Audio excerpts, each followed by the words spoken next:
एक ऐसा डर है जो डर हर एक इन्वेस्टर को सताता है। वो डर ये है कि अगर शेयर मार्केट बंद हो जाए तो क्या होगा।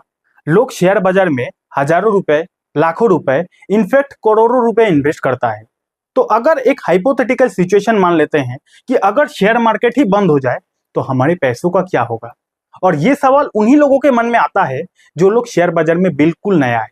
तो अगर आपके भी मन में ये डर है तो 2 मिनट लगेगा, आपके अंदर जो ये डर है वो डर हमेशा हमेशा के लिए खत्म हो जाएगा। ठीक है, सबसे पहले एक चीज समझो, हम लोग शेयर बाजार में क्या करते हैं। हम लोग शेयर बाजार में या तो कंपनीज के शेयर्स को खरीदते हैं या फिर म्यूचुअल फंड में अपने पैसों को इन्वेस्ट करते हैं। यही दो चीज करते हैं, या तो कंपनी के शेयर को डायरेक्ट खरीदेंगे या फिर इनडायरेक्टली म्यूचुअल फंड में पैसा इन्वेस्ट करते हैं। आप भी यही करते हो।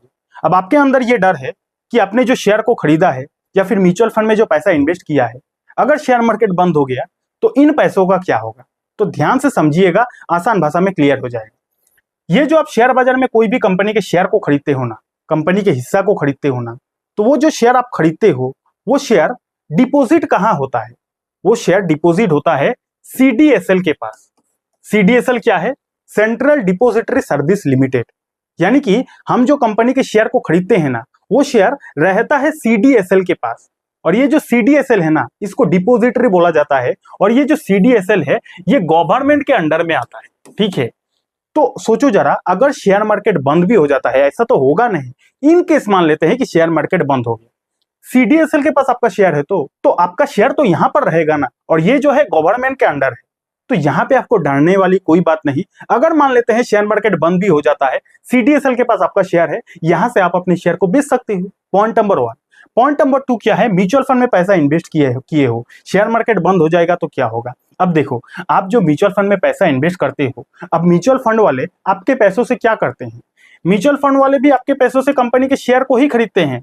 ठीक है, तो म्यूचुअल फंड वाले भी जो आपके पैसों से शेयर को खरीदते हैं ना, वो शेयर भी कहां रहता है? सीडीएसएल के पास, डिपॉजिटरी के पास। और सीडीएसएल किसके अंडर में आता है? गवर्नमेंट के अंडर में आता है।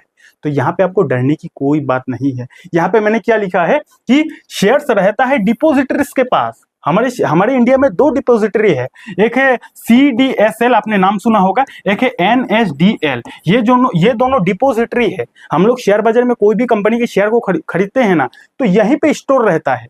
आपका डीमैट अकाउंट में शो होगा कि आपने इस कंपनी के शेयर को खरीदा है, इस कंपनी के शेयर को खरीदा है, वो बस शो होता है। लेकिन एक्चुअल में वो शेयर रहता कहां पर है? इन दोनों के पास। इसके लिए डीपी चार्जेस कटता है ना आपका, तो वो चार्ज क्यों लेता है? क्योंकि आपका शेयर ये लोग देखभाल करता है, इसीलिए लेता है। ठीक है, पहला बात ये। उसके बाद फिर भी अगर आपके अंदर डर है तो उसके लिए आपको क्या करना पड़ेगा? एक सही ब्रोकर के पास आपको डीमैट अकाउंट बनाना पड़ेगा। अगर आपके अंदर फिर भी डर है कि शेयर मार्केट बंद हो जाएगा तो क्या होगा, तो उसके लिए आप एक सही ब्रोकर को चुनो और सही ब्रोकर के थ्रू से आपको इन्वेस्टमेंट करना चाहिए।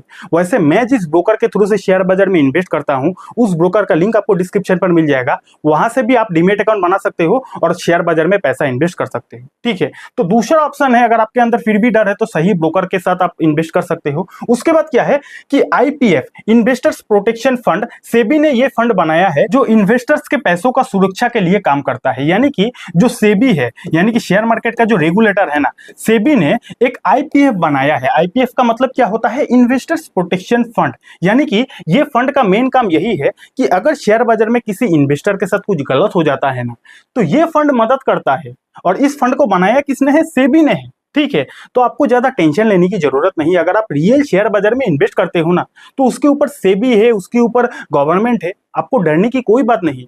हाँ, आपको डरना कहां पर चाहिए? अगर कोई थर्ड पर्सन आपको लालच दे रहा है, अगर कोई थर्ड पर्सन का कॉल आकर आपको बोलता है कि आप यहाँ पे इन्वेस्ट करो, आपका पैसा डबल हो जाएगा, ट्रिपल हो जाएगा, तो इस तरीके का अगर किसी का आपका कॉल आता है तो आपको जवाब क्या देना है पता है? आपको जवाब देना है कि अगर आपके बोलने पर कहीं पे मेरा पैसा डबल हो जाएगा तो आप अपने पैसे को डबल क्यों नहीं करते? आप मेरे को क्यों बोल रहे हो? समाज सेवा क्यों कर रहे हो?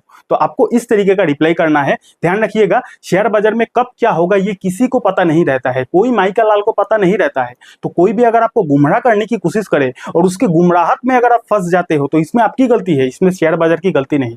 क्योंकि शेयर बाजार लीगल है, यहाँ पे जेन्युइन तरीके से इन्वेस्टमेंट करोगे तो आपका पैसा यहाँ पर कोई चोरी करने नहीं आएगा। ठीक है, वीडियो अगर अच्छा लगा तो लाइक कर दीजिएगा, कमेंट कर दीजिएगा। बहुत बहुत धन्यवाद।